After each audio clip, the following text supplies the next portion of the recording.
Hey guys, Aaron here. I thought I'd just make an opinion video on a certain band that, most of you will more than likely know, for better or for worse.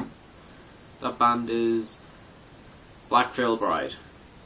Now they are this, I'm not sure, they're not, as much as they want to be, they are not deathcore.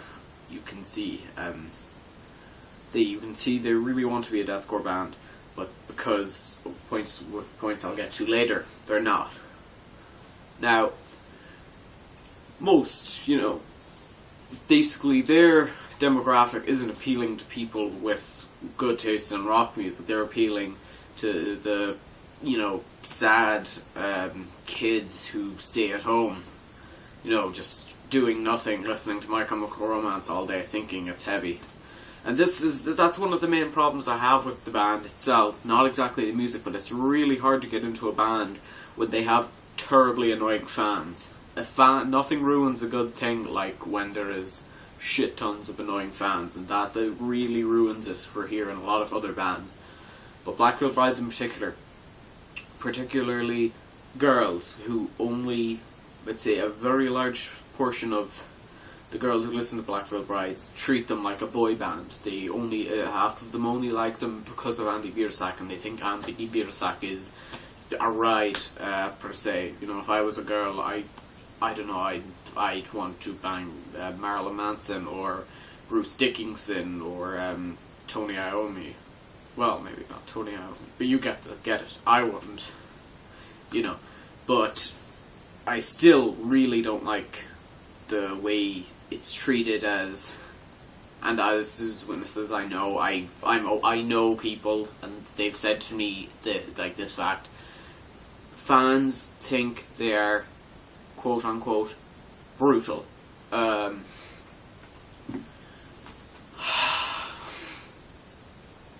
Decapitated might be brutal.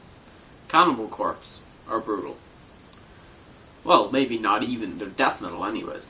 But these guys, at their best, are slightly heavy pop-punk music and let me just say, I know it looks like their guitar work is hard.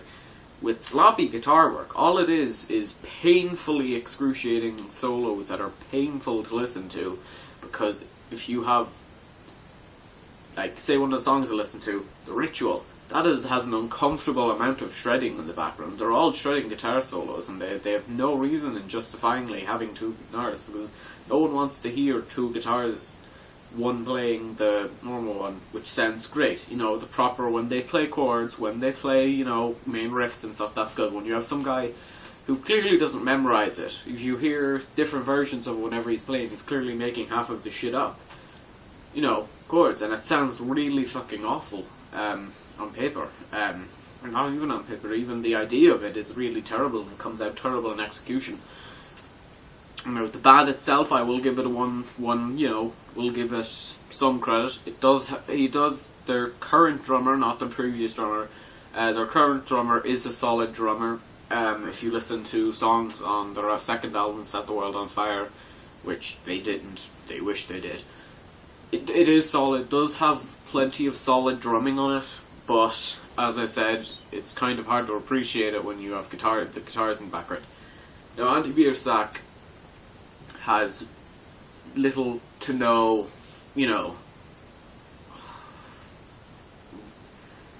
I don't know how to put this, but, his voice is not very, how you might say, versatile. It's really awful at times when he tries to sing way too high, and it sounds fucking awful. He can only sing very, very, very low, because he has the fucking low voice as shit. It's fucking weird hearing him talk. You'd think, it's kind of like Darren, System of a Down. You'd think he'd have a lot higher voice than he does, especially with what he used to look like with his hair. This guy probably has a high-pitched voice, and then it sounds like he has throat cancer. And so I only do genuinely enjoy about two of their songs. Fallen Angels, which I will get to later as a point I want to make, and Rebel Love Song. And I think I remember, what is it? When did that? I don't know when that album came out. I believe it was 2 to 3 years ago, 2010, I believe. I saw that on. I was watching Kerrang TV back when I, still watched it. When I didn't realise, back when it still showed some metal.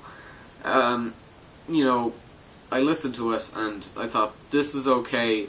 Image is shit. They are caught in glam era, and they have this stupid religious imagery. You either get religious imagery, either decide don't try and look like a glam black metal band.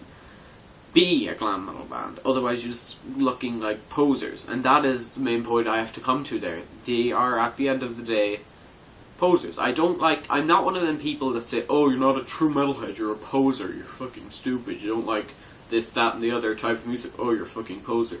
No, what I mean is, they dress that way to get attention, mainly. And I think that's kind of, bad. Now, when other artists do it, it may be, like Slipknot, they do it. But, Slipknot makes some good songs. I'm not a huge fan of Slipknot, but I do enjoy some of their music. As just trying to get attention out of just wanting more attention just by dressing the way you do. It should be out of your musical talent. I know some acts like Alice Cooper, Rob Zombie, Marilyn Manson, they all try and do shock acts, but that goes with their theme because they are shock rockers. These guys are just pop punkers, as much as people are trying to say they're post-hardcore, which I find completely bullshit. And back to what I was saying with Fallen Angels, Kerrang recently had I'm not exactly sure how to put this, Rock 100, basically. They got sad teenagers to vote in to see what exactly is the best rock song of all time. I did vote, as a matter of fact, and I got into the top 100, and there was fuck all there. And I mean literally, at least 70% of it was all new pop punk, and it was completely bad. I ended up voting for... These aren't my favourite songs of all time, but I just wanted to vote for them to make sure some old acts got into it, because I knew a lot of them wouldn't. So I voted for Highway to Hell, AC/DC, Paranoid, Black Sabbath, because I was the only one on selection, and one Iron Maiden song. I'm not sure which one I did.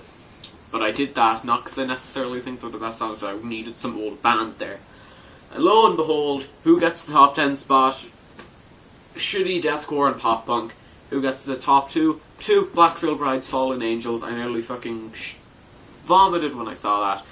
Number 1, Shadow Moses, Bring Me the Horizon. If you know anything about me, you'll know I think Bring Me the Horizon are one of the least talented bands of all time, and I despise them completely.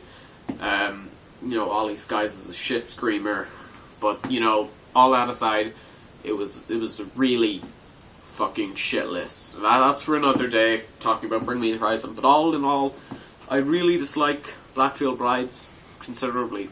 I think main problem with them being, as I said before, the fans. People might be able to get into them more if the fans weren't so enthusiastic about treating them as a boy band, and not saying they're the best band in the world. They're not the best band in the world. No, they're far from it.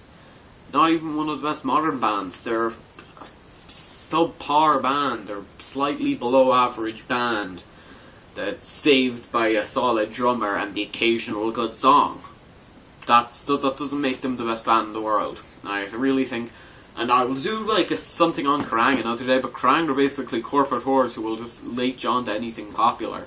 So if I have no respect towards Kerrang, I might get them occasionally to put out, because they come through with posters, and posters are I do enjoy putting out posters. But since I got my new room here, I've only started putting them up recently, and even some of my posters here, I don't like half of the bands there. I do not like Avenged Sevenfold or Green Day. Yet I keep them up there because, just to make room. So, other than that, I will not buy Kerrang magazine. That's for another day. Thank you for watching. Please subscribe.